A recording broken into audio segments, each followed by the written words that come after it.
The Las Vegas Raiders made quarterback Aiden O'Connell the starter in Week 6, hoping to go on some kind of run like last year. They made the move much earlier than they did last year, so there was more of an opportunity to save the season. However, it doesn't look too much like the Raiders are going on any kind of run. Not only did the Raiders lose to the Pittsburgh Steelers in Week 6, they lost Aiden O'Connell early in Week 7 with a hand injury. Backup quarterback Gardner Minshew had to go the rest of the way, and that's not a good thing. There's a reason why the Raiders had to bench Minshew in the first place. As hard as they are to watch, the Raiders still had to play today, and they still have to play the rest of the season. Man, that's not going to be pretty, but here are my observations of the Raiders and their Week 7 loss. There isn't anyone surprised, is there? There shouldn't be. After the game started out as a defensive struggle, Minshew came in and turned the ball over twice in the second quarter, and the Rams took a 14-6 lead into the locker room. The Raiders outgained the Rams 192 yards to 124, but the Rams had the halftime lead because of the turnovers. The Rams would actually take a 26 lead early in the third quarter because of another interception.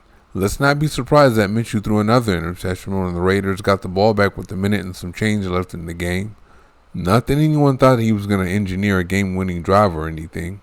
I'm still trying to figure out why GM Tom Telesco even added him to the team. He's probably the worst starting quarterback in the NFL.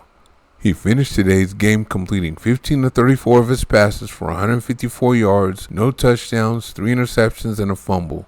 The Raiders outgained the Rams 317 yards to 258, but Minshew turned the ball over 4 times in around 3 quarters of play. If O'Connell's injury keeps him out, I want to see what Carter Bradley can do. No, all the turnovers aren't helping the defense get rest, but at the same time, you have to stop teams yourself to get your rest. In the Raiders' case, they need to stop the run. In my game preview, I mentioned running back Kyren Williams as a guy that the Raiders had to stop. Well, they didn't stop him or anyone else the Rams had running the ball. Williams finished the day with 76 yards and 2 touchdowns on 21 carries. The Rams as a team had 114 yards and 2 touchdowns on 28 carries. In Week 6 against the Pittsburgh Steelers, the Raiders gave up 183 yards and 3 touchdowns on 35 carries. Steelers running back Najee Harris had 106 of those yards and 1 of those touchdowns on 14 carries.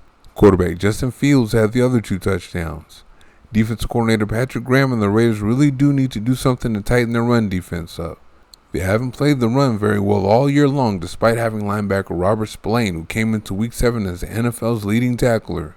Yet coming into Week 7, the Raiders were ranked number 25 against the run. The bright spots on defense are, of course, the aforementioned Spillane, fellow linebacker Divine Diablo, edge rusher Max Crosby, slot receiver Nate Hobbs, corner Jacorian Bennett, and safeties Isaiah Polamalu and Trayvon Merrick. Polamalu led the team with 7 tackles. Hobbs had 6 tackles on the day with a pass breakup and an interception. Merrick had 6 tackles, 1 for a loss, a few pressures, quarterback hit, and a pass breakup. Spillane only had 5 tackles, but he had the pass breakup that led to Hobbs' interception. On offense, left tackle Colton Miller looks like he's back up to speed. I was worried that this whole year would be a bad year and he wouldn't return to his old self until next year. It's good to see Miller's back, and boy is it good to see Raiders' 2024 first-round pick doing damage. Tight end Brock Bowers had 10 catches for 93 yards today. That's the second straight game with at least 9 catches. As a matter of fact, Bowers just had a record for catches for a rookie tight end in their first 7 games. If he stays healthy, he's going to mess around and break the single-season record.